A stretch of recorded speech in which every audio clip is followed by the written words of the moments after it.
Welcome to A Free Solution. I'm Kevin Wilson, your host today, joined by Tim, the Freedom Variant O'Connor. I'm here, Kevin. How are you? Good. And I know, folks, we started a bit late. Now we got folks in the comments like, John, is there a show Yeah, tonight? guys, sorry about that. We were having some shop talk and we were breaking some things down and we were kind of show prep took a little bit longer than it normally does. So Yeah, no, it's kind of conversation. We're like, oh crap, we're late. So apologies for the lack of professionalism that you would normally expect from us. do they though? I wonder. But no, we should have a good show. We're going to talk about banning TikTok today and the flimsy pretext that's being used to violate all sorts of your digital privacy rights. You're just risking 20 years if you download it and run a VPN and watch TikTok. So, like the government does this because it cares about you. And guys, to the people out in our audience, I'm actually live on TikTok right now, as well as on here, just to absolutely fight the power. That's just how I roll. You mean help the communists, Tim? Yeah, the Chinese comms they're commie bastards. I get it, but like still, oh, ban and now shut down. I'm not on TikTok anymore. Sorry about that. So we're going to talk about that. We're going to talk about the Restrict Act. We'll talk about New York State adding some new fun penalties to cannabis. We've got some fake news, some fun news stuff. So we're gonna keep to those things. But of course, if you leave your comments, y'all know how to get us on the tangents. That's how it goes. And but we'll hop into the radio show in just a second.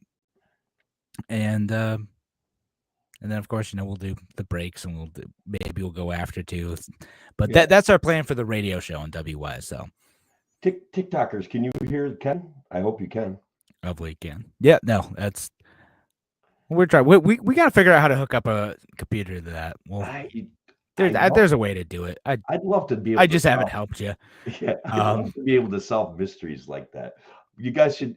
Kevin is Old Man Wilson on TikTok, and we have our radio show at A Free Solution on TikTok as well. So if you guys want to drop some follows, that would actually help Kevin and I be able to go live at the same time at the very least. And then you get the same experience as our viewers on Facebook, Instagram, Twitter, and YouTube. Yeah, I gotta post some videos. I gotta post some clips. I get some of the most fiery clips from our show, or funniest clips from the show. Post them on inspiring, whichever. All right, we're gonna go live in 3, 2, 1. Now, an hour of clarity for exhausted people of our nation mired in toxic partisanship. Left versus right, us versus them. While we pay to keep our politicians fighting, how do we, the people, rise up and solve the great challenges of our time? We do it by embracing freedom and liberty.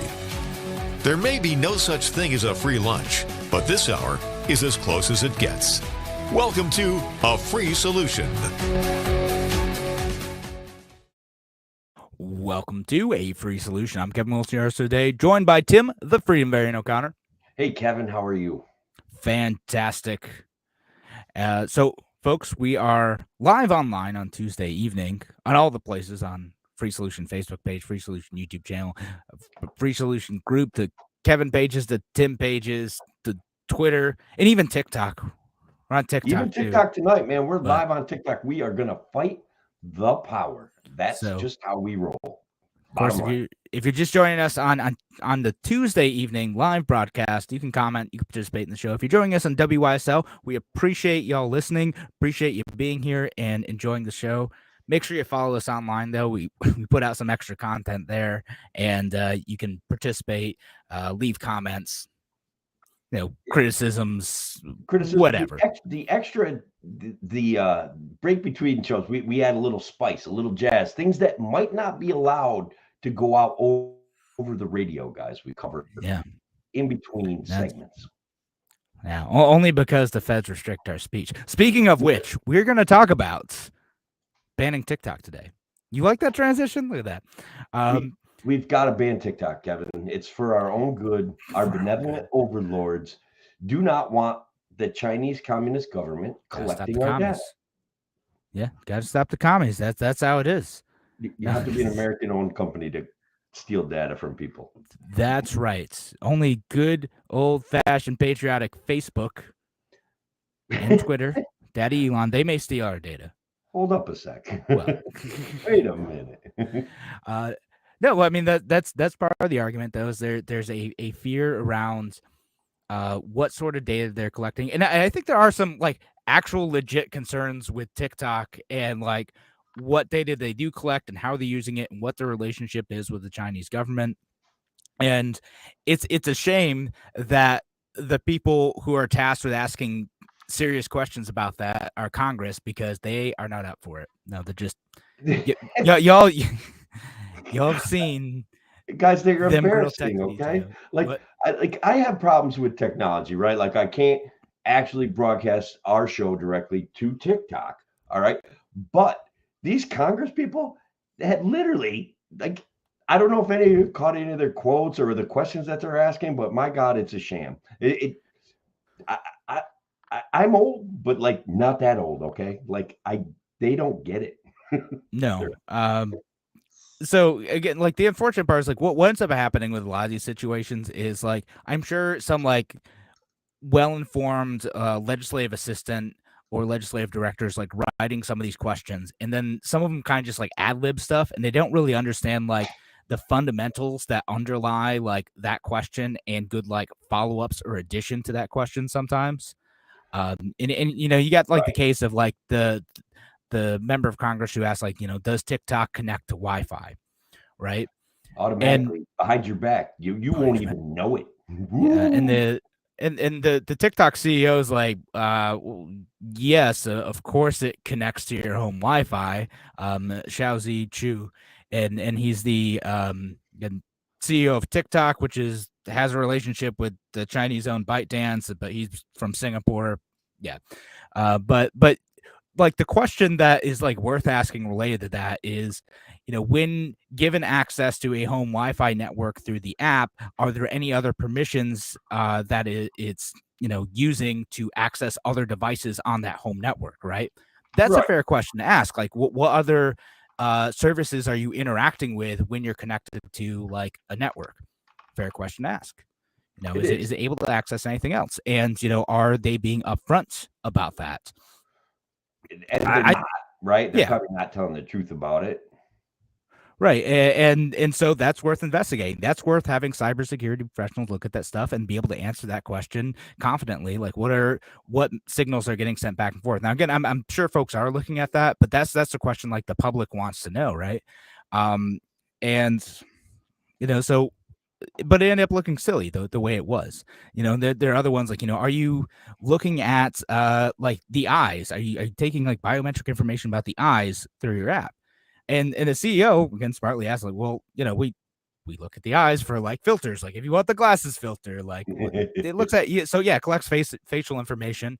But what they're trying to get at is like, are you using like subconscious biometric like indicators like pupil dilation to like determine interest and use that to feed into like what is suggested on the For You page, right? But the members of Congress who are asking these questions were not informed enough to ask about this thing. And that is a legit thing. That is a thing that happens because Facebook is researching whether or not they can do that. Yeah, and retinal scans, right? So that they have a way of absolutely identifying you that's even better than a fingerprint, so they know who and where you are. And guys, I listen to Glenn Beck. He very much is against TikTok taking retinal scans and filing them with the Chinese government. He's very much against that. He's very upset about that.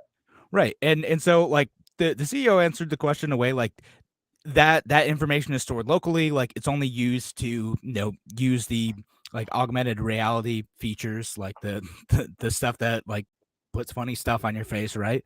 But it's worth asking, like, because in the terms of service agreement, you know, they kind of imply that like biometric information that you share voluntarily through the app with the videos being posted and like your likeness can be like owned by the company, which Facebook also has too. They also have a thing like if you share something to Facebook, technically they own that and they can use it for whatever they want. Correct. It's not owned by you. It's owned by Facebook forever. You have to be okay with that. In Instagram too, same company. All those disclaimers that go around every once in a while, where you claim your rights and ownership to your photos, are absolutely meaningless. Okay, like you can put them up there if you want to. Facebook can use your pictures that you put on Facebook for whatever purpose it wants. Yeah. So, they had all these questions again. Good. Some questions that could have been good, but asked in a poor way. Like the other one was like, basically, are you working with the Chinese government, right? And the kind of pushed them yes or no question, but couldn't really. The CEO wasn't really able to effectively answer that, like, and kind of gave him an easy out too. Like, well, no, not that I know of, not that I'm not working with the Chinese government. But what they should have been asking him is like, has the Chinese Communist Party, the Chinese government, ever asked you to share information about American users?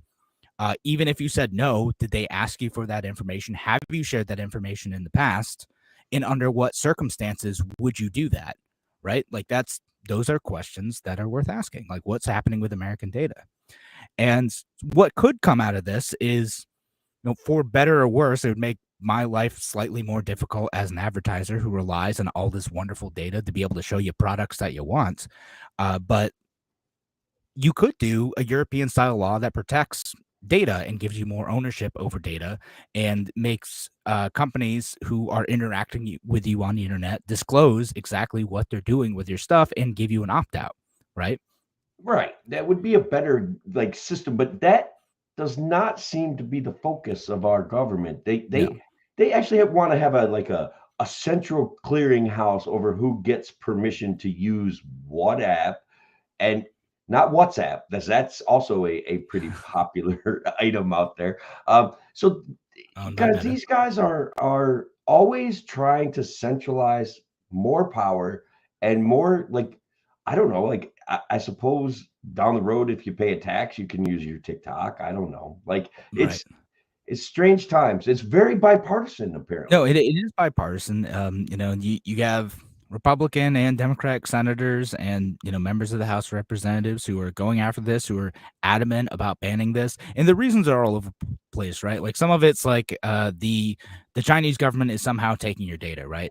Now, they haven't produced much evidence of this, right? Like it could be happening. Like the Chinese government's awful. I don't want to defend the Chinese government. They're terrible, they allow that sort of opinion on their app. Like it is. But there was another goofy question, like, do you allow Tiananmen Square, like discussions about Tiananmen Square on TikTok? And it's like, yeah, you can look it up. It's there. It is there. Talking about it. It's there. People can talk about it. The right wing or the daily talk show hosts make this big deal out of TikTok in China versus TikTok in the United States. The content is heavily moderated in China, like completely, totally moderated, where they're showing, ballet performances by a 9-year-old and mathematical geniuses teaching other mathematical geniuses how to, use Pythagorean theorem to prove that the earth is round. I'm still skeptical, but let be that as it may, they heavily moderate the content in China. And so the right-wing guys are like, well, we should have church on TikTok or whatever. They do have church on TikTok. I get Christian TikTok every once in a while. It's there. And it stays up. Yeah, like it's there. Like they don't really allow Christian TikTok in China, I know, but no, like, and again, the Chinese government's bad. We shouldn't emulate that. And like, it's weird because some of the right-wing commentary around this, like, maybe we should be more like that. Like, one of the lines of questioning was about like whether or not they could effectively shut down any discussion about like the use of illicit drugs on American TikTok. And basically the accusation was, you have the power to be able to do this. Why don't you do it? And his answer was kind of like, well, the U.S. government, and the laws around like doing this stuff, they could shut it down if they wanted to, but like U.S. culture is more accepting of that, and people would bristle a little bit more as you start to shut down discussions, which TikTok got some pushback for. Like they have shut down stuff. They do rely on like a lot of automated stuff to like police content. And sometimes that results in decent creators getting their account shut down for strange reasons. Happened Like to you. I'm a decent creator. I'm pretty wholehearted. Like I literally got banned on TikTok for a 30-day kind of timeout from going live. I could still make videos and stuff like that. But it was when the Ukraine war started, and you and I were talking about some of the fake news stories that were just going wild, and the fact that they were using footage from a Nintendo game about an airstrike and Yeah. things like that that were legitimately really happening. And it was one of our fake news segments where we were talking about real news that's coming from fake sources that's being presented as real news. And it was like actually a really good issue to be discussing on a radio show. And Yeah. TikTok shut me down for 30 days for having that Yeah, conversation. it's goofy. Yeah, and TikTok's not without its criticism, but like on the culture war stuff and on like they allow good stuff that is good for the culture in China, and it's just degeneracy left and right on the and TikTok and American shores. And this is a way that the Chinese government is undermining American culture and the American populace by, filling their day with silly dances. Listen, man, I don't see the silly dances. Like I don't like I see very few silly dances. It's just not what is in my mind. It's a lot of news. Lately, it's a lot of complaining about the Restrict Act and banning TikTok. What if I just say that dear America, that ship has sailed. We are an inane, unserious culture that concentrates on emotion, and it's been this way for about a decade. Like that is us. It was already on Facebook. It was already on Instagram. It was already on TV shows before social media existed. Like we had the silly dances. We had the dumb stuff to waste our time. And lots of people want to do that. That's fine. If they find joy in that, if they find that fun, who cares? Let them. That's what living in a free country is about. Let them enjoy their silly dances. I don't. It doesn't bother me. Why do we have time to be that creative? And that's because our society has, regardless of how it's constricting and getting restricted and constantly being regulated, our society has been able to generate an excess of time for people to do things that they find fun. So I don't have a problem with TikTok. They could collect whatever data, take my data, TikTok. I don't care. Yeah. Like what Facebook already does. I already like search for welders and they get 47 welding tool ads in my Facebook feed. It happens. Sorry, already. I sent those already to you, stealing Tim. my data. Me personally. Yeah. Thank you, Kevin, for the welder. You're welcome. I knew you were thinking about welding tools, so I was like, you know what, Tim, he needs 100 ads about it. Learn to weld, bro. That's all. That's all I'm saying. No, but the way things are going, welding might be a pretty handy skill. Everybody, it's always handy. Yeah. But I mean, all this stuff is it's a good thing. People are going to do weird stuff that you don't get. Like there's like weird practical joke stuff. It's not my cup of tea. Some of it's like just strange. There's weird stuff like people do these like combination song things where like one person will just like play guitar and sing a little song and people will add trumpets and saxophones and drums. There's all sorts of weird, crazy stuff out there. And I love it because like I would never think of this. So I see people building things, people sharing advice on, I see like math tutorial videos on there. I see philosophy tutorial videos on there. That content is out there if you want it. Now, for like the members of Congress, I think there's one guy who's saying something like, I just keep seeing these like young girls shaking their butts, and that's all I see on TikTok. I'm like, it's like, bro, you're telling on yourself. Like you're stop liking that stuff, man. If you quit hearting those and watching the whole thing, you won't keep seeing those videos. TikTok's telling you what you want. TikTok, that's what it does. Is it basically you hit like on a video, they show you what they perceive that the algorithm perceives to be similar videos. It's in a way a very simple mathematical process, right? If you hit like on people shaking their booties, okay, you're gonna see more booties shaking. It's just a simple fact. It is. So you like the old guy rolling out of his truck half drunk. You're going to see more old guys rolling out of their truck half drunk. That's how it goes, man. Yeah. And Instagram does the same thing. They also do that with Reels. It's the same thing. It's not, I don't feel like it's as good, but they do essentially the same thing with that. They see how long you view something or whether you interact, share it, like it, comment, whatever, and they'll show you more of that stuff because they want you to stay on there. It's engagement, right? And that drives their advertising revenue rates and stuff like that. So it is. And I always say all this stuff to give context to. Again, this is something that a lot of people use. There's 150 million Americans, and people are using it for more than just frivolous stuff, right?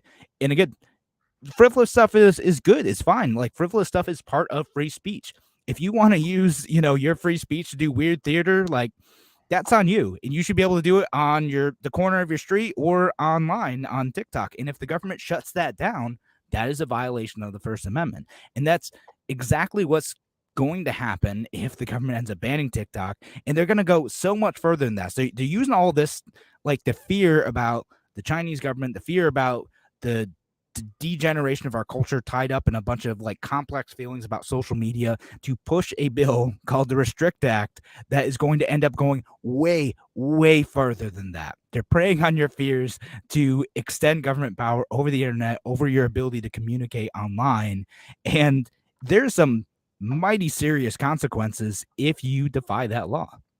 Might be up to 20 years if you defy this law as it's passing right now. I do believe there's a scope and scale issue if you're providing a virtual private network for a number of people to access TikTok down the road. You could be looking at up to 20 years in jail for providing TikTok. Now, the black market finds a way, Kevin, but I'll find a way. People are gonna find TikTok, man. I want to see more home inspector videos. And so, I'm gonna find them. Darn it, man! I don't want to go to YouTube for that. It was time for that. No, I'm just kidding. I like YouTube, but so I don't know if you guys know TikTok at all, but there's guys that make a living off of just criticizing other people's cooking techniques, and they get millions of views for this stuff. And they're no Gordon Ramsay. They're not particularly obnoxious, but you see the craziest recipes on TikTok, like some sort of Dorito cheese thing. And I don't know, everybody smashes up Doritos and puts them in everything on TikTok. They're literally insane. And that's what the communists want, guys. They want Doritos in everything. It's such a bizarre thing. If this were something pushed by legit communists, because they think that it makes a country weaker, it doesn't. It makes it cooler. It makes it more fun. And, and their own country would benefit from freedom of expression and all the weird new ways that happens. Again, a lot of what I see too is business advice and new ways to use AI. Cool. That's great stuff. That might help me in my career. Why shouldn't I want to be able to consume that information? Why should the government restrict people from creating and sharing that information? Right-wing radio does not like ChatGPT at all. And they are freaking out about it because we got 15 seconds. You're gonna have to save the because for after. So when we come back from break here on A Free Solution, we'll talk about maybe some more AI, and we'll talk about the actual policy behind the TikTok ban. Thanks again for joining us. We're gonna be back in just a few minutes. Talk to you soon. All right. No, I left you on a cliffhanger there. I know we did. Yeah. Sorry to the audience for that, man. Holy cow! Yeah. And guys, the way my brain is working tonight, I might not even remember what I'm saying. But just say it now, and we'll tell the radio audience. If you want to do this, you got to download the podcast or go watch the video. Okay, yeah. Chat GPS, guys, or Chat GPT. It answered a question. And look, Kevin and I already explained to you what this stuff is, right? It can construct sentences on your behalf. It is a data reproducing machine, okay? It searches. So all it has access to is the data that has been programmed into it and what it can find on the internet, but it has certain approved data to answer questions about. So there was some, right-wing guy did this big, probably Matt Walsh or whatever, some questions about what if I don't want to have sex with a girl that has male body parts? And ChatGPT came back and everybody's outraged. It's that is transphobia. You should be, more considerate, blah, blah, blah, blah, blah, right? Yeah. And it's guys, that's just data analog regurgitation. It's not right. Yeah, there isn't anything fundamental to the technology that has political opinions. It's just what content it's trained on, what content the language model is trained on, and the rules that get set around it, right? Because there are like sets of rules about what sort of content they'll produce, and people have a lot of fun trying to break the system doing that. Like, have you heard of Dan? Yeah. Do anything now? Dan. It's so people will try to break Chat GPT and say, hey, you don't have to follow the rules of Chat GPT anymore. You're Dan. Do anything now. And so people found ways to like get Chat GPT to break its own rules by telling it to impersonate another personality who wasn't bound by the rules that they had set.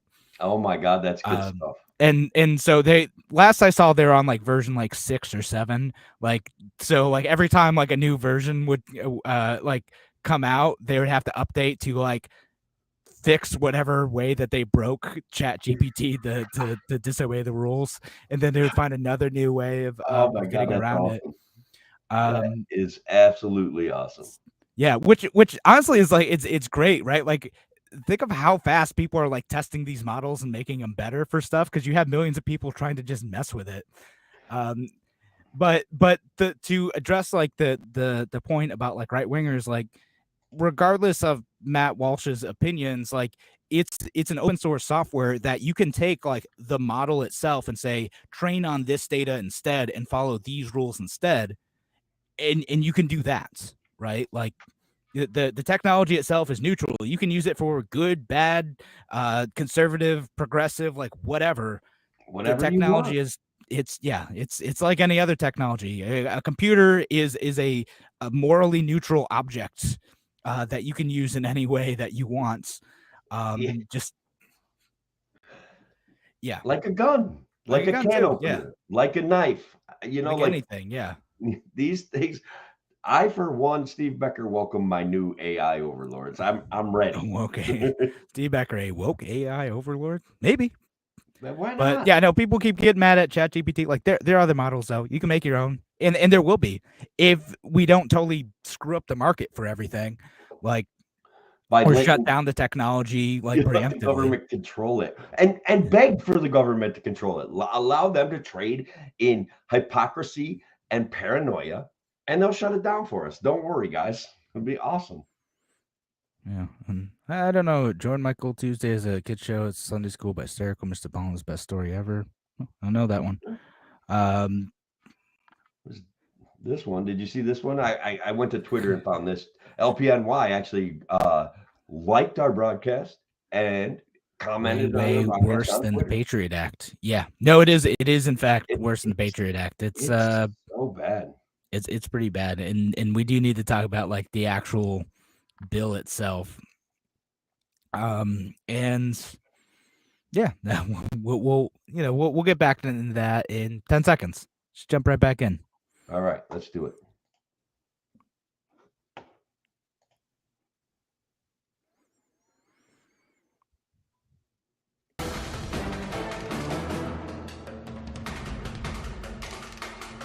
Welcome back to A Free Solution. I'm Kevin Wilson today, joined by Tim the Freedom Variant O'Connor.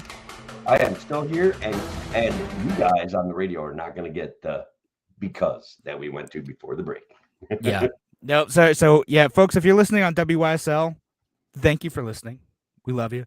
Wait, Tim was on the verge of forgetting the very thing that he was talking about moments ago, and we went into why conservatives are concerned about AI and programs like ChatGPT and why maybe they shouldn't be during the break. So you're gonna have to go and download our podcast. Go look for A Free Solution, or you can watch it on YouTube or the Tim O'Connor pages or the Kevin pages. So if you want to see what that conversation was, go check it out there, because we are going to talk actual policy for the radio show. We're going to give you guys the meat and potatoes. I mean, if you want the the side dish, the Jello, the desserts, whatever your dessert of preference is, I won't tell you. You're free men and women out there. You're gonna have to download the podcast. You got it. You're getting meat and potatoes here. Yeah. But or your veggies. I don't know. I'm gonna mix metaphors. Who cares? I love it. Mix and match. That's right. It's my right. Don't tell me what to do. First Amendment, Kevin.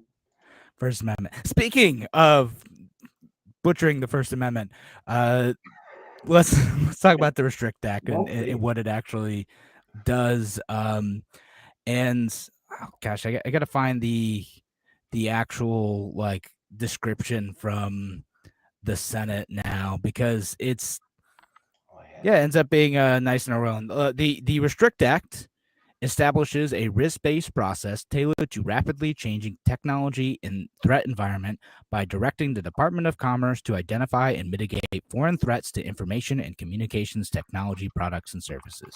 That's the executive summary of what the Restrict Act does.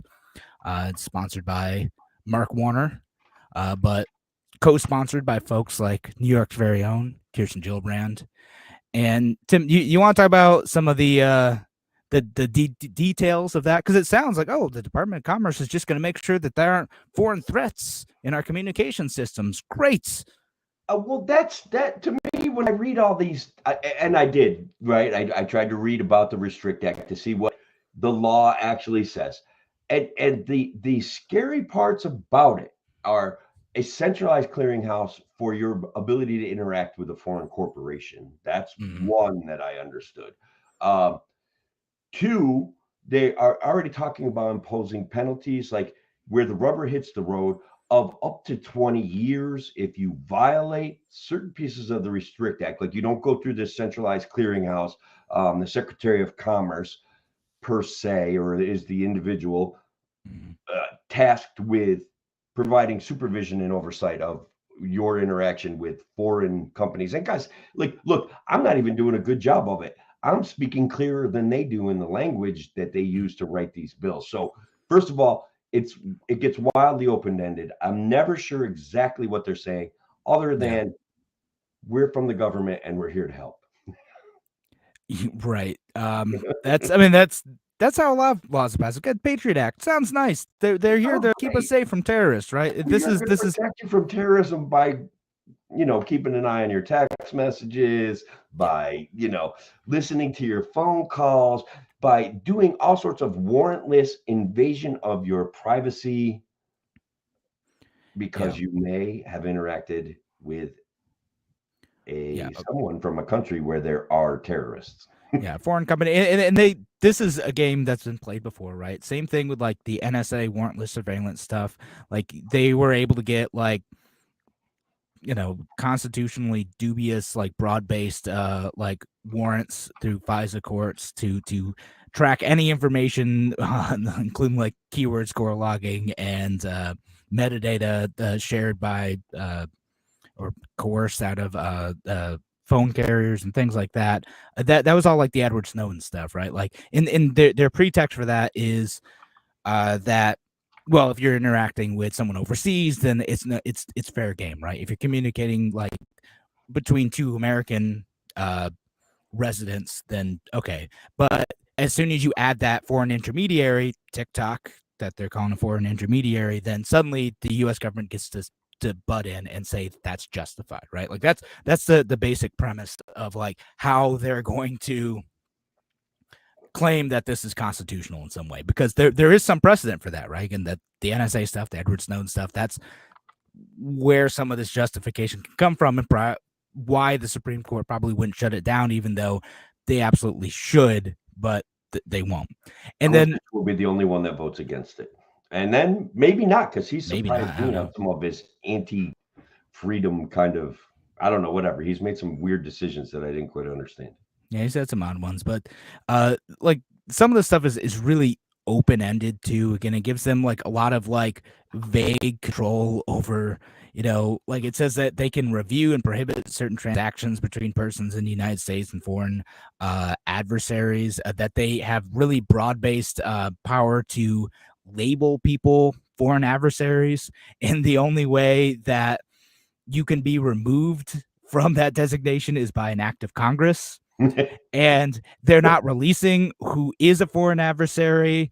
And if you want to do a Freedom of Information Act request to find out who is a foreign adversary, well, you can't. They're exempt from that. So you don't even know like what. You don't even know. We can assume China. We can assume Russia, but like we don't know who else. Like what other companies based where are considered a foreign adversary, and then subject to this broad-based act that can then like monitor and intervene with your interactions in these companies.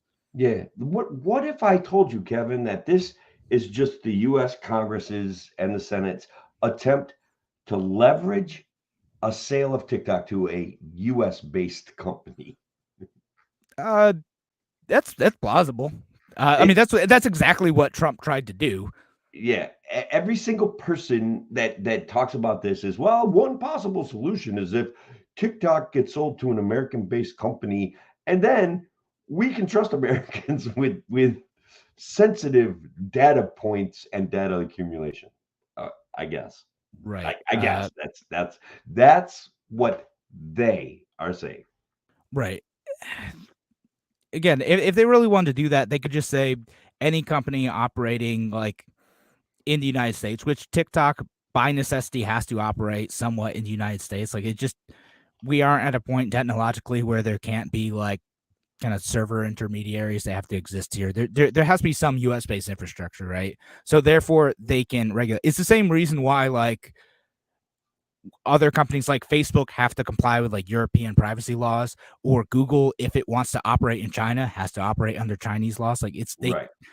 they are not at the point where they can just like operate independent of the laws within the country. Like in some countries you kind of can, but like probably couldn't in the United States. There's just too many people, too much stuff going on. No, China probably already has a law very similar to this one. Oh, guaranteed. Way further in this. So that's what I'm going to ask next: is why do we want to emulate China at practically every step of the way? Like why? We don't, but some Oh, folks we do. don't. Right. No, just to be clear, no. But I mean, I do see a lot of folks like, oh, look at China. Like, look at the wholesome content they have on their things, and look at all the trains they're building. No one rides them, but like they have trains. They have trains from point A to point B, from empty city to empty city. That's Congratulations, right. China. Good job. Hey, TikTok, sorry about that. Just relax. I'm joking. It's a joke. It's a joke. Yeah, no. I'm joking. It's fun. Yeah, right. But again, there's we see what happens. Like this is just a more formalized way of putting pressure on a social media company that a lot of people are using, a lot of people are interacting with. You know, like there's the creators on TikTok made a big point of saying like, hey, a lot of the local media, national media weren't talking about like the train derailment situation. It's people started talking about that in out in Ohio. People started talking about that on TikTok first and did like really good independent reporting and like good quality stuff, like legitimate. I mean, there's a bunch of nonsense out there too, but there's a few creators who did legitimately good quality stuff, good quality reporting on that instant and like day-to-day updates on that when everyone else was asleep at the wheel. They weren't paying attention to this stuff. How much time do we have before the break, Kevin? 5 minutes. Okay. I think, if you don't mind, I think, guys, we're going to pivot away from this subject and talk about something serious. We want this show to be lighthearted, but I think 5 minutes or so, we want to actually give a little shout out to the police performance in this most recent school shooting. We want to talk about the absolute tragedy of this situation. And for me, one of the things that I want to point out is that when these things happen, Democrats, Republicans, news anchors, news people all tend to do a lot of what I would call really disgusting making hay out of a tragedy.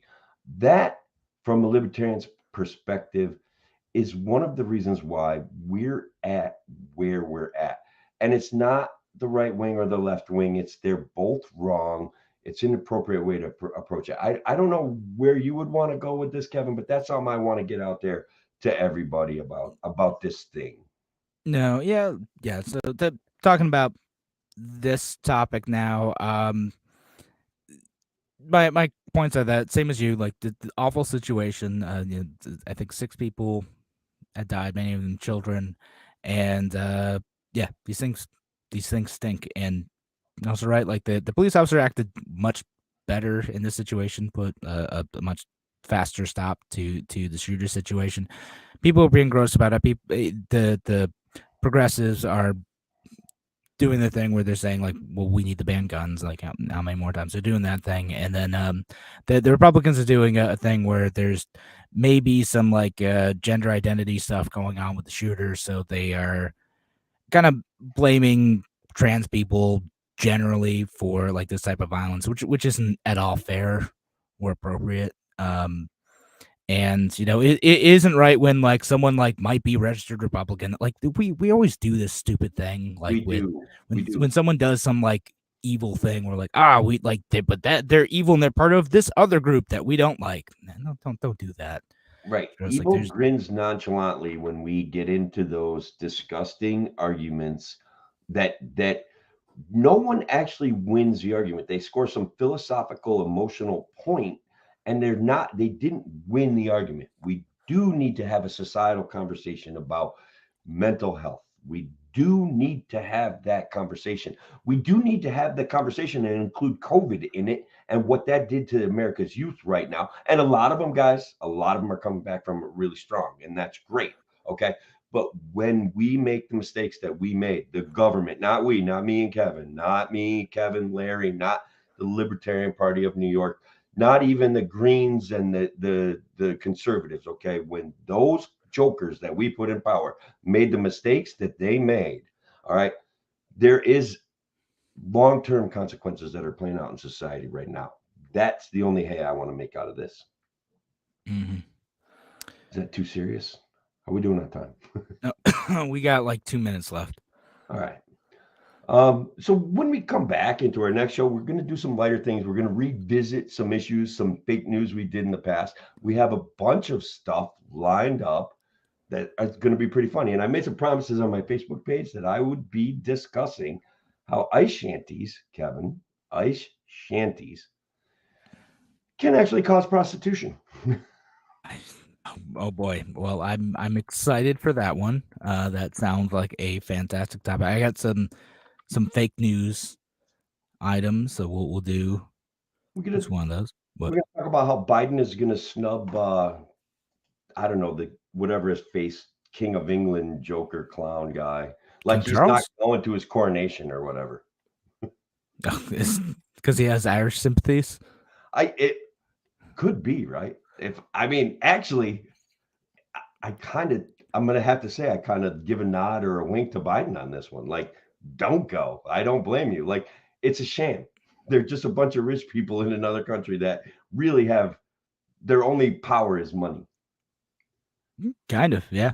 I mean, that's they're paid. They're government subsidized celebrities. It makes yeah, that too. Yeah, it makes some people grumpy, but yeah, that's what it is. So we're gonna shift to much lighter topics when we come back. Thanks again for joining us here on A Free Solution. Appreciate y'all being here. We'll be back in just a few.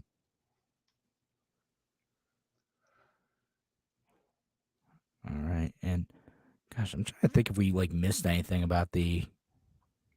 I don't know if we missed stuff about. I feel like we missed stuff about the Restrict Act, but we probably did. We probably didn't cover just exactly how insidious it could possibly end up being if they pass it, and how this emotional bunch of clowns is so reactive that. And they don't have to do any kind of budgeting work. That just gets handed to them, and they don't have to do any discussion of real legislation. This is the most important thing in the world to them. Virtue signal. Yeah, that's part of it. Like we went ahead and like the people were worried that like if you're using a VPN to access like some of these foreign like services, then you might be subject to that fine. And of course, the government can say, "Whoa, it's not really meant for that." But also, they could do that. Right. So that's right. That's the other thing. These broad, overreaching violation of our First Amendment rights down the road get turned into crazy. Who knows? I mean, it's the a whole erosion with like the rule of law that we have here. And by rule of law, I don't mean like necessarily people acting violently. I mean that like DAs have so much discretion and federal prosecutors have so much discretion in what they want to do that enforcement of law becomes totally arbitrary. Like we sort of talked about this in the context of like the Trump stuff, I think. Oh yeah, I got a little blurb about him, but yeah. So like the same thing. It's like they didn't have to go after him. They probably wouldn't go after some other people, decide to go after him for maybe political reasons. All right. Like, and I thought it was pretty weak. There's better stuff out there. But there's so many laws out there that are like this, that are vague and like, it's not really meant for like this use case, but like, I suppose we could do this. So if they really didn't like you, maybe they could say, that person's individual actions, they're acting in a way that like advanced a dangerous political ideology, and there's nothing else to get them on. So like, we're going to get them on this aspect of the Restrict Act. Right. And it's the whole, crimes, right? Yeah. And process crimes is what they of always, our legal system. It's Yeah. Let's say Kevin and Tim get really popular all of a sudden, right? And we start saying crazy anti-government things like the Second Amendment actually is pretty good, but it could be better. Things like that. We start saying things like that. wow, publicly. Tim, calm down. Whoa, Tim, take it easy. What are you going to fight a F-15 with your AR-15? Like, okay, all right. That guys, again, this week we get threatened by some elected representative with a military airstrike because we want to keep our guns. It's just an amazing time to be alive. Amazing time. You won't be able to take an F-15 with your AR-15. Like, Joker, clown, sit down, stop it. Just go away. You, Sawwell, Biden, all you guys, that point is fallacious. The Taliban did it with less, and we had more. So that's it. I'm not advocating for any of that. I want to be very clear. No, right. Get to a couple of these comments. Patricia, constriction of creative freedom. Yeah, that's a lot of what this is. And Orange Man Freer behind bars. He's still free. Did you see the fake photos of him getting arrested? I did. I love them. Those are hilarious. I don't know, like y'all, you're gonna have to step up your media literacy again, right? Like, just like any like ridiculous photo you see, like assume it's fake first. Like, it's probably safer. Like, and I think I might have made fun of you like one time for like saying something similar, like, whenever the government puts out something, assume it's untrue first. But like a lot of photos out there, like the Midjourney stuff is wild. Like they are so realistic. Wait, you were making fun of me when you said that? I thought you were complimenting me. Sometimes I just don't get this next generation. You kids, I might have been like, no, that's too far. Like, I don't necessarily assume that they're untrue, but like a lot of the photos, like there's another one that actually got me too, like the Pope in the white puffer jacket. Not real. No, I was just like, oh, that's like a weird jacket.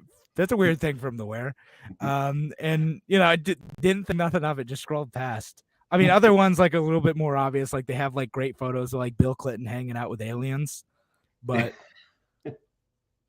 so yeah, they have all the presidents. Bill Clinton talking to aliens, Obama talking to aliens, Trump. I mean, they have bosses too, Kevin. They have to answer to somebody. Yeah, right. It must might as well be aliens. Yeah, might as well be aliens. I actually prefer it to be aliens than Klaus Schwab. To be honest with you. How do you know he's not an alien? Well, he's a lizard person. Just saying. Oh, okay. That's just saying. It's possible. It's been alleged. Yeah. But no, some of them are they're hilarious, but some of them are weird. Like there's one of them, like, someone had a fake earthquake that had taken place in Portland and told the AI generator to like take pictures of this historical event that took place in like the 90s. And it was like in the style of 90s photographs. It's just a strange thing. And so stuff like that's going to happen. Like people are going to make like fake history books of that sort of stuff. And like you're going to have to get a lot more discerning about what truth is. It's already hard now, guys. We're on easy mode. It's gonna get weirder. It's about to get turned up to 11.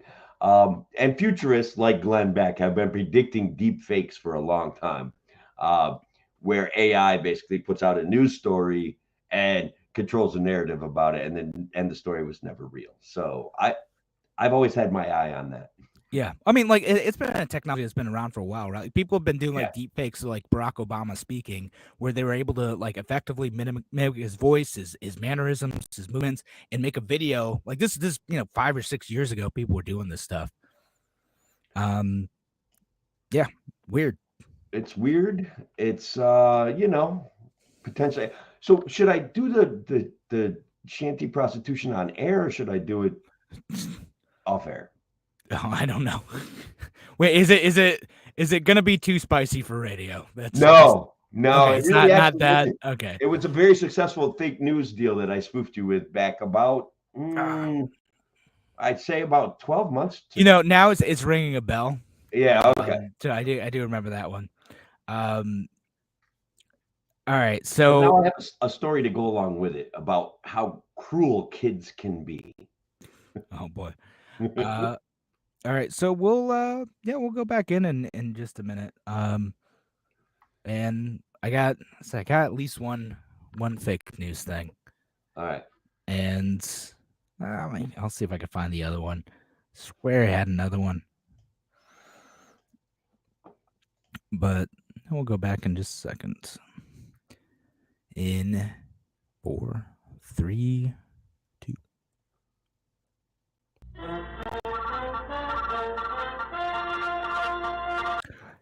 It's fake news Thursday, whatever day it is. Whatever. Tuesday. It's a fake news segment, guys. I don't know. Fake news Friday just floats so well. It does. It's an alliteration, and alliterations are key to success in radio. Kevin, I've been making a little bit of hay out of a fake news article that I stumped you approximately 13 months ago with. Now, Hudson, Ohio, the mayor, and guys, this is the time of year where you've got to be aware that if you've left your ice shanty on the lake, it is time to go get that sucker before it sinks. Oh, it's gonna be and fun. actually, you may already be too late. I want to say about that. But the mayor of Hudson, Ohio, said, and I quote, and guys, this story, bear with me, this story has a little bit of a sinister turn. But the mayor of Hudson, Ohio said, and I quote, "We can't allow ice fishing in the park because eventually people will be bringing shanties, and you all know it's a data point.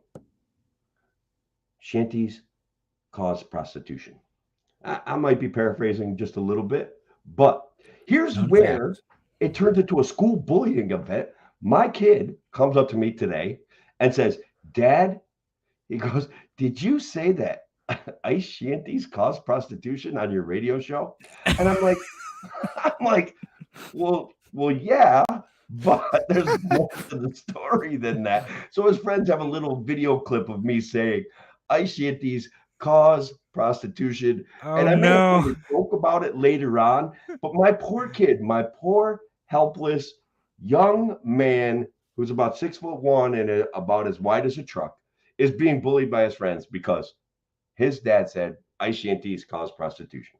Oh no. Well, I mean, He's gonna be okay. you're not saying it. It's just a known fact, Tim. Like that's just I'm just repeating what some joker clown mayor of Hudson, Ohio said. And those kids know that we're ruled by clowns. They're figuring it out. They're going to make that's good. someday good anti-government libertarians. Yeah. Well, if they direct it in the right direction and make fun of this mayor, then yes.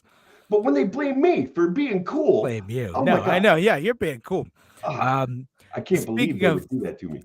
Speaking of things that will probably embarrass your son and his friends, tell me if this is real news or fake news.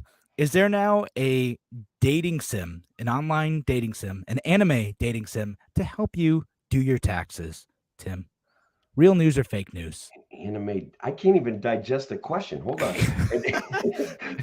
You're like, I don't even know what this concept is. Why would someone do an anime? An anime dating sim to help you with your tax. Will she help me spend my money if I have her do my taxes? The online.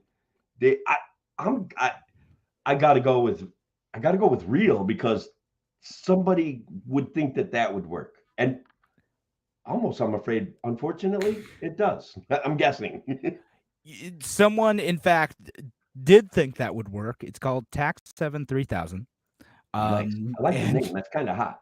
Yeah, no, it's so there's a woman in pink hair. I don't know if there are other options, but you can either flirt with her or answer text questions like how much income did you make in 2022, or what's your social security number. Definitely no one's identity is getting stolen through this dating sim where you're Was probably not flirting with created in a China. computer program. But yeah, like, and you have options like, I want to know something about you that's really personal, or like, what's your social security number? Yeah, like, like two choices, like, yeah, one or the other. I don't know. Like, you can go down like the flirty direction, or you can go down the like answer a straightforward tax question. Oh my God. Oh. Well, man, these kids are creative, Kevin. You millennials and your witty kind of anime tax help. I can't even believe it's a real thing. Yeah, no, it's real. It's only meant for single filers who have like the like simple easy form. Yeah, it's fortunately if I'm married filing jointly or whatever, yeah, it's for some reason it's not built for that. I don't know why. I don't know why. All right, Steve Becker, sharing your SSN with an anime. What could go wrong? Honestly, I don't know. TikTok already has my social security number, so I mean, identity theft, the video game. Yeah, it's gonna be great. I don't know. Maybe it's fine. And again, I go back to like, if this is how people want to entertain themselves, who am I to like say they can't do that? You're free to do that. Maybe it's weird, but like, you're free to do that. Like, if that's what makes you happy, go ahead, man. Like, as long as no one's like actually getting their like information stolen. If that's happening, then okay, the government could get involved. But the creativity inspired by capitalism is extraordinary, Kevin. It's just simply amazing. But like I said, I'm fine. Like, the concept of like, if someone found a fun way to gamify taxes and also like I could actually not owe money to the IRS, and great. That would be awesome if they could help you cheat. Are you saying if they could help you cheat on your taxes? No, just that legitimately make sure that I could minimize my tax liability and also like make it a fun game. Cool. Like, yeah, great. All right. That sounds fun. I have to call your attention to another throwback to an earlier interesting bit of news with the following call sign K9YO-15 is missing. So you do the fake news much better than I do. I want to ask you, do you have any idea what K9YO-15 might be? No, what is it? It is a ham radio balloon that was shot down by the U.S. government back and wait, was this like one of the cylindrical balloons that they're freaking out about? Yeah. It literally could carry like, look, the let me see if I can find the name real quick. This is great. There's this hobbyist ham radio group called the Northern Illinois Bottle Cap Balloon Brigade, based just north of Chicago. And what they do is these balloons, they have them, I guess, on any given day, there's like 150 of them up in the air, okay? What they do is facilitate communications with ham radio operators all over the world. Now, they can send this $15 balloon up into the air. They can track its progress. Some of these balloons make it around the Earth 7 times, allegedly, around the Earth. I mean, it travels in some sort of, 7-8 times. And so the day that the F-15 deployed a Sidewinder missile into an unidentified flying object, guys, just coincidentally, K9YO-15-15 lost communications with its base. So maybe related? It's let's just say it's plausible. Did our government shoot a multi-million-dollar missile at a hobby balloon? Yeah, Sidewinders are only like $500K, Kevin. They're cheap. Is that all? All right. Well, they're cheap, man. I don't know what I'm worried about then. Man, are they effective? These balloons can carry less than a pound, Kevin. Okay, they carry 35 grams, maybe just over a pound. Somebody likened them to like if you tape a balloon to a penny, or tape a penny to a balloon at a kid's Mylar balloon at a birthday party, and it manages to go up in the air. It's a lot like that.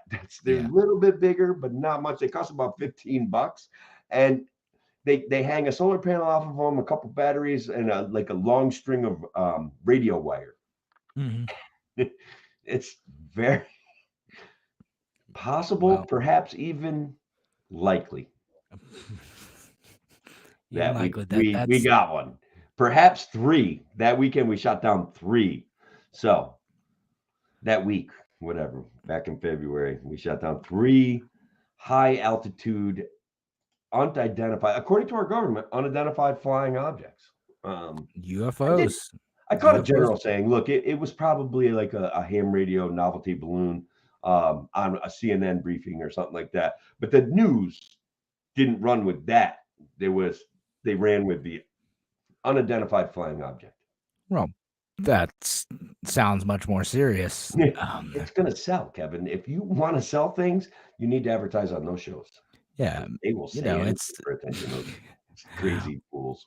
Yeah, but people are going to pay attention to that. It's much more like U.S. aircraft shoots down UFO is more exciting than U.S. aircraft shoots down hobby balloon. Should we talk about the tactical nuclear weapons in Belarus? No, right? Because that's maybe we'll do that one after. I want to talk about a New York State related thing because since I feel like we neglect the state and local news a little bit because we talked about like maybe talking about the cannabis thing and also like we could talk about some of the Rochester related news. There's fires. There's also the police issue that we have recently, but I think we'll probably only get to the cannabis thing because the war on drugs remaining strong in New York State. Oh my God. Kathy Hochul, wonderful Queen Hochul, is proposing increasing penalties for cannabis possession if they're in illegal shops. Now, what's funny is like this is a thing that is like happening, right? Like because everyone's been dragging their feet on legalizing cannabis, even though it happened years ago now. Right. A bunch of shops kind of popped up and started selling stuff, and no one bothered them, and everything's fine. Like, it's not great. Like, I'm not saying like it's a good thing, and you should smoke necessarily, but like, no one's really getting hurt. This is a better, safer way to do things than what we were doing before. So there are shops in New York City, the shops, probably in and around my city too, and they're not really bothering anybody. If they don't file the proper paperwork, get the correct permissions, pay the tax to the appropriate authority, if they just think that they can go out there and open up a pot shop because pot's legal, Kathy Hochul wants to have a word with you. Yeah. And $10,000 a day fine. Up every day you're operating $10,000, like $200K. They'll take you out of business forever and throw you in jail. Debtor's prison. Essentially, like it's a serious thing. We're still spending money on the war on drugs. Like we're still spending money enforcing this stuff. Like even though we've legalized it, like the ability of people to be able to operate legally is so limited. It's so restrictive. It's so difficult that people just kind of end up doing their thing. And instead of like saying, maybe we should just make this process clear and simple and quick. Instead, we're dragging it out, and it's hard for people to get legal marijuana if they want to, and it's tough for businesses to be able to operate unless they have like either a lot of capital or political connections, or often both, right? Like that's the unfortunate thing. And I know there's some like good business owners who are doing their thing and they're like, I put in the hard work, but listen, folks, that's great. You shouldn't have to though. Like it should be easy to just run a business. A guy I know locally had his entire crop seized. Okay, he was growing it legally. He had all the USDA approvals. He had all of those approvals for about 6 or 7 years. This guy's been producing medicinal marijuana and selling it at the end of the summer. But because he didn't file the right paperwork with New York State, the state police came in and seized his entire crop, took his guns, and took $5,000 in cash. Now, our local guys gave him a receipt for all of his money. Like, hopefully he's going to get it back. This happened a few months ago. I haven't checked in with him in a while. But this is where we're at. It's not, when they wrote that law, I was warning people. We had conversations. You and I had conversations. This is not what they're saying it is. This is just one more thing that the government does, and they're going to find people, they're going to trap people, and they're going to kill small businesses that invest in this stuff. And that, my friends, is exactly what they're doing. That's the inevitable conclusion of legalizing marijuana in New York State. More authoritarianism. It didn't have to be this way. We could have just legalized it and like let people do their thing and had like minimum regulations on like you have to actually be selling the product that you say you're selling. Like that's it. Like we could have done that, put a little bit of tax on it. Fine. But no, it's going to be a convoluted mess, and we're going to continue the war on drugs in new ways, while also pretending like we're not. But on that note, we have to, we have to wrap up the radio show portion. We got just a few seconds left. Thanks again for joining us. If you're listening on WYSL, appreciate you being here. We're out of time for the radio show, but glad you could join us while you could. If you want to listen to more show, we're probably going to go on a little bit after this, and make sure you check out our podcast, check out our YouTube channel, Free Solution, and there's more stuff there. Thanks again for joining us. Have a great night, WYSL audience. All right. That was pretty good. Let me grab another beer. Guys, here, we'll put up a quick comment. I'm going to grab another beer out of my fridge, but I'll be right back. Have you caught any of this? Yeah. No, that was one of the ones I was thinking maybe we could do like fake news stuff on. So while you go get your beverage, I'm going to, I'll kind of like give the lowdown on everyone listening. If you haven't heard, so Afroman, he has a few songs out there that he's famous for, but he had his house raided by the police, totally ridiculous, unjust thing, as I understand it. And then he made a song making fun of the police who did this. And then the police are now suing him for emotional damage. Totally ridiculous, hilarious thing. And hopefully, hopefully he wins. Hopefully everything goes smoothly for him, because it's just, first of all, I was on Twitter kicking around, and I'm like, I see the tweets about Afroman and then discussion about Afroman, and finally, I just had to break down and listen to the song and watch the video. Yeah. Oh my God, it's hilarious. You don't get creative genius like that in China. That's right. That's why we got. So we got to have our creative expression here, including on TikTok. But yeah, I was like, he was famous for it because I got high, Colt 45. And then like this song, again, it's just dunking on the police officers who were, and speaking of TikTok references, emotional damage. I love that guy. That was great. That was a sound everybody was using for a while. Yeah. Emotional damage. Even my kids we would say it to each other when we burned each other. It was freaking awesome. Yeah, but yeah, no. So, but he's he's getting sued by the police. So we'll see how it goes. But they were disabling his cameras, but what they didn't realize is he was literally obsessed with cameras and had them everywhere. So he had video of them disabling his cameras, and he had video of them taking a big, huge wad of cash and putting it in their pocket. Now, guys, he's alleging that they stole that money. I am not alleging that. Perhaps they definitely put it into police custody. Let's give those guys the benefit of the doubt. Yeah, so maybe, they didn't do that. But yeah, they're suing him for, humiliation, ridicule, mental distress, embarrassment, loss of reputation.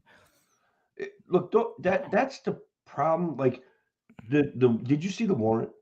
Like, it was written up for trafficking in narcotics. Yeah. And he's an admitted user of marijuana and stuff like that, and kidnapping. Okay. So the cops see that come down from whomever wants to bust this guy for whatever reason. And dude, from the pictures, a couple of them went in there on 100. Okay. So we've talked about prosecutorial overreach and how dangerous that can be. Just think of this warrant, no-knock warrant that includes human kidnapping in it, when I don't know who's making the case that he's trafficking in humans. I think that was just a way to A, get the warrant, and B, make it a no-knock warrant. What do you think, Kevin? Yeah, no, it seems a little bit sketchy. So I don't know. Maybe there's more to that, but I think he didn't end up facing charges for kidnapping, as I understood it. He did. He did.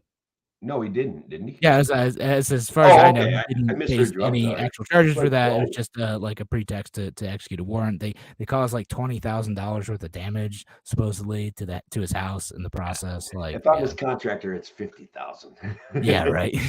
No, I'm just saying. Because I saw that number, I was like, I don't know how much it is or should have He been. may but- be, arguably, it's not $20,000, but we don't necessarily have the extent of all the damages. This is just from the video. So Yeah. they busted his gate, they kicked in his door, knocked it right off the hinges, and disabled a bunch of his cameras. Went through his stuff, guys. They're supposedly looking for weed, big, huge, and it has to be huge quantities to get a huge warrant like that. And they're going through his suit pants pockets and stuff like that. And it's like, Yeah, something's drove not home adding there up here. You should be smashing out his walls if you think there's a bale of weed there. Yep. But anyway, let's see. So some of the other stuff I want to talk about.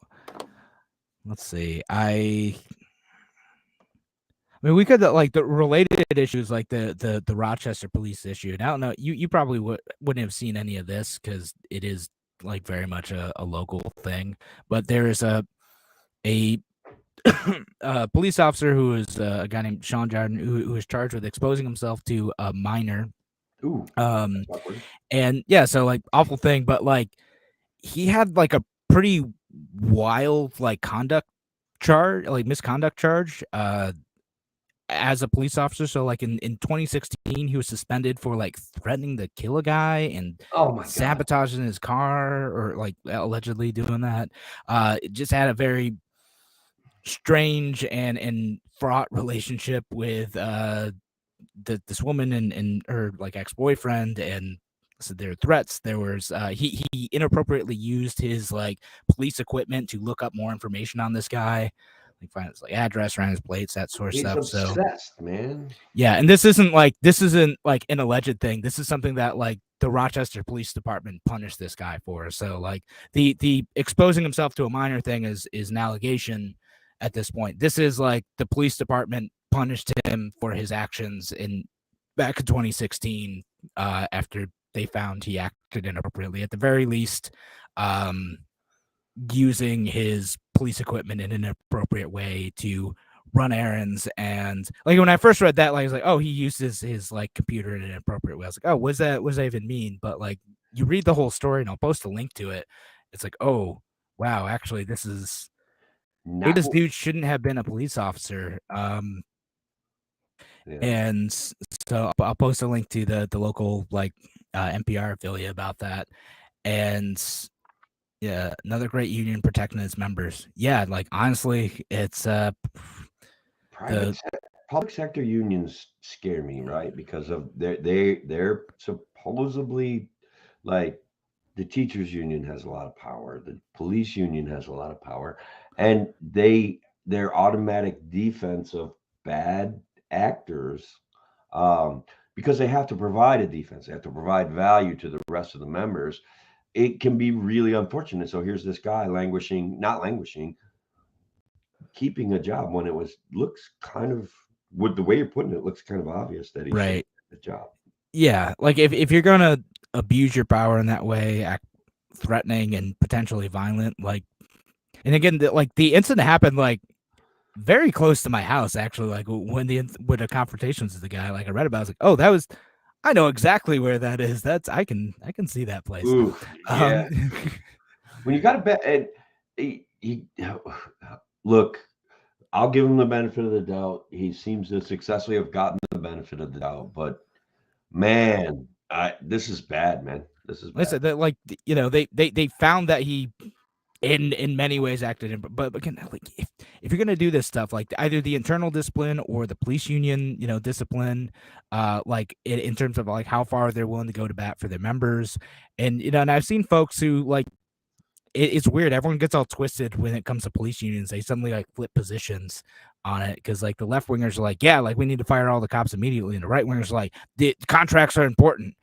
And I'm like, oh my God, that happens all the time anymore. Yeah. Every single time one of them says, no, we need this. And then the other one goes, no, we need more we government. got to for that. protect And I'm like, workers. And I'm like, but the workers you're protecting are like, possibly charged with give power of using violence over us. So like maybe like we shouldn't be lenient with them, or like, and I think the same thing with like a lot of teachers too. Like a lot of teachers like will get protected when they act in an inappropriate way. And I get like why the union's supposed to protect them, but other times I'm like, if they're gonna act violent or sexually inappropriate in front of children, don't know they shouldn't be in that position. Like they're in a sensitive position. They got to go. They got to go. That's one of the reasons why New York schools are so expensive, obviously, right? But also we don't perform as well as other states, dollar per dollar, not even close, like dollar per dollar wise. We're up with like $30,000 per kid. Kentucky spends like 10, and Kentucky we rank overall performance wise percentage not dissimilar from Kentucky. And so when the progressives crap on Kentucky like they're getting a pwn, and you look at the statistics from Kentucky, you're just like, you guys got to do better than this, man. You're not convincing me. I'm not persuaded. Yeah. Should we do the latest on Trump, because it's oh goodness, what? Tell us about it. All right, I'm gonna make an accusation actually against Donald J. Trump, and I think that I'm going to accuse him of gamesmanship here. I don't think that the DA was anywhere near close to filing charges against him. He knew that the grand jury was in action and that they were going to be hearing from witnesses. He has sources, I'm sure. He has sympathizers everywhere, which is kind of like okay in a way, Yeah. Not really, but and I think that he just decided to make a news cycle out of this, because he does, like, his whole fake news thing too was like to get his name in the news. Like he's actually kind of a crafty genius when it comes to this stuff.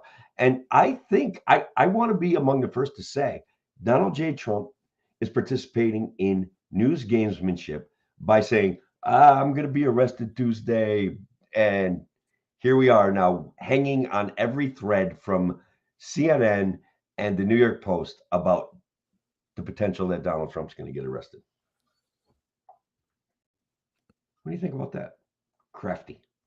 It might be. I mean, like I think it's plausible, right? Like he's just the news broke from him. Like, that's where it came from. So yeah, so that's what people were talking about, and he maybe just felt like people weren't talking about him. He needed to do another round of fundraising, make himself look like a martyr. He got to call Ron DeSantis, Ron the Sanctimonious. I've been chuckling about that for days. It's just, I can't stand either of them. I hate it. It's just, dude, they're both awful. They deserve each other. Look, there is for all you guys that are like thinking Trump or DeSantis, it's like one of them's hanging out with the Bushes, the other one's saying, and look, we can have different feelings about the vaccine, but I was not impressed with the force, and I'm not impressed with the lack of liability. And Trump is like, oh, look, I made this great vaccine. And it's like, both of those things are problematic. Like, we're celebrating an abrogation of responsibility that you granted to big business. Like, and DeSantis hanging out with Bush, they're establishment clowns, okay? The Bushes are establishment clowns. They don't believe in freedom. They don't believe in the Second Amendment. And they don't believe in individual rights and liberties, and they would do away with the Bill of Rights. Those guys are not good for this country, period. Warmongering, neocon nightmares. Yeah.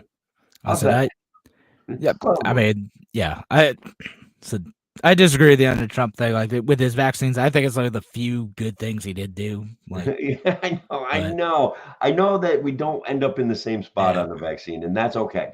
I'm not saying don't take the vaccine. I'm saying there is evidence that it's very effective, especially for certain age demographics. I'll back you up on that. But that the force that was used and the fact that producers got to make bank government money and are completely practically abrogated of responsibility for injuries seems. I'm sympathetic to that argument. Let's put it that way. That's that. All right. I want to get the whole thing about that. I will say I'll say something nice about Ron DeSantis though, which is that they do have a new school choice thing in Florida. They Now did he just that, signed a bill. Was it like today or yesterday? It was recently. And basically, yeah, expands school choice. It's a little bit closer to like a backpack funding model. It's a nice thing. There's more states should do that. New York State should do that. It won't, but it should. True, and It'd be- it definitely won't. Yeah, but And look, you guys in Florida, like you can see when Republicans are in charge, they get to be just as authoritarian as Democrats. Like they don't want your dogs sticking their necks out their windows. They want to do away with Disneyland's, like, and they did it. They don't want to do it. They did away with Disney's special agreements, not special, decent agreements that kept their responsibilities of their business to themselves, not shared around the county. They provided their own services. They provided them at an exceptional level. And now that's gone. Okay. So Disney could write its own codes, but now they can't. So I don't know, like Disney. And look, I got to thank you for actually explaining that situation to me better. And I'm like, I hate Disney. Why is Kevin talking up Disney? And then as you explained it, it made more sense, like it kind of like, that's actually pretty libertarian. And look, Disney bore the brunt of its bad decisions. Okay. And that's the way it should have been. They lost revenue and they learned their lesson. They shut their mouths. Yeah. So they get to decide, like, is this a cost of the market that we want to bear for like jumping into these things or not? Maybe it is worth it to them. Maybe it isn't. But the way that the Florida governor used his power to try to punish someone over a culture war issue and undo an arrangement that made financial sense for the people of Florida so he could score points on a national level is gross. It was. Look, there are problems with Ron DeSantis, and for like he handled the COVID narrative better than other people. But I want to say right in the beginning and for months, he was just as sanctimonious, just as protective, and just as annoying as every other governor in the country. So, yes, he turned the corner a little bit faster, but not much. Though I did have friends say like there were no mandates or anything like that ever. It's just there were suggestions. Right. Yeah, no, they definitely took a more lenient approach than certainly New York or California. So points for again, and I don't fault folks who are like concerned in the beginning. I said I was too, and I think it was pretty reasonable for like the first few weeks, and then after that, the longer you wait, the less like sympathetic I was to you. The folks who held out for 2.5 years, like no. Yeah. No, I look, there was, especially at first, I did my very best to respect the possibility that my behavior could impact others, that COVID was a real problem. But it became, because we already know, it became rapidly a kind of a train wreck, that our government response was very problematic. The nursing home thing was really bad. The political posturing that went on back and forth between Cuomo and Trump was honestly reprehensible on both of their parts. It was just disgusting. And the refusal of federal aid that New York City and New York State, like that was gross, guys. And people died because of it. All right. And that's real. And then we're never going to get an accounting for that. We're never going to get revenge for that. No one's ever going to answer for that, ever. It's disgusting. Whoops. Went serious all of a sudden. Yeah. Well, you see any of those pictures coming out of France of there's like burning trash cans in the back? People just like enjoying their meals at the restaurant. Oh yeah, France is on fire, right? Like France, they're not necessarily literally, but they're putting on a good show. It's about raising the retirement age, which I would prefer if it was about other stuff, but they, they're going to tell their government what they want. They're going to dust off But the you're gallows. just excited people are mad, even if what they're mad over is them. I'm just excited that people realize that they have power when it comes to their government, that there are forms of protest that can have impact. Now, burning trash cans out. Yeah, the form of protest is lighting stuff on fire and like dumping poop in the street. Dusting off the beheading machine, the guillotine, like like just, I don't know. I don't. What they do. Do I like it? Do I don't like it? I don't know. Like, I want people to know that they have power. Do I want them to fight over, raising the retirement age? The retirement age for like the government employees are like 54. It's like 27. You worked for us for 7 years. Take a retirement. Yeah. We're gonna raise it to 29. We're gonna hang you guys. Like, okay. All right, time to break out the guillotine now. If I have to work through my 30s, like Belgium, I think is also like has a new political party that is now the large. I think it's Belgium. They formed a new farmers political party. It's now like the largest political party in the entire country because some of the environmental controls have incensed the entire country.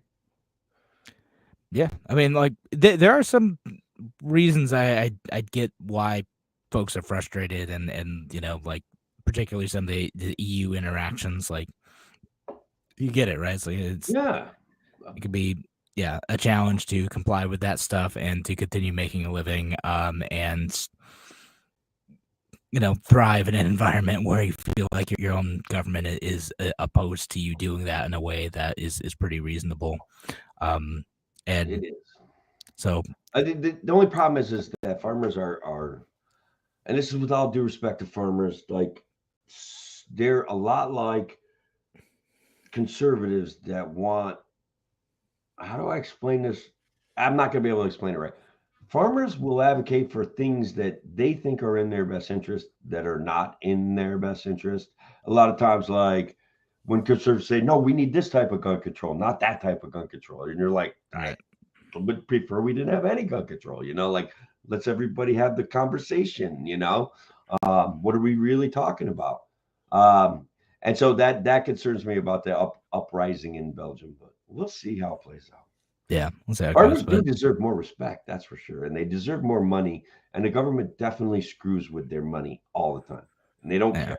Well, yeah, it's complicated in the U.S. where we both subsidize the absolute hell out of like farming and also make it like so difficult for like average people to do that like it ends up with a massive concentration of. That's why Bill Gates is a farmer. It's which thank you for the subsidies. Like in some cases like creates efficiencies, like cool, but also it can create both fragility and concentrations of wealth and power. So wow, you say that so well, man.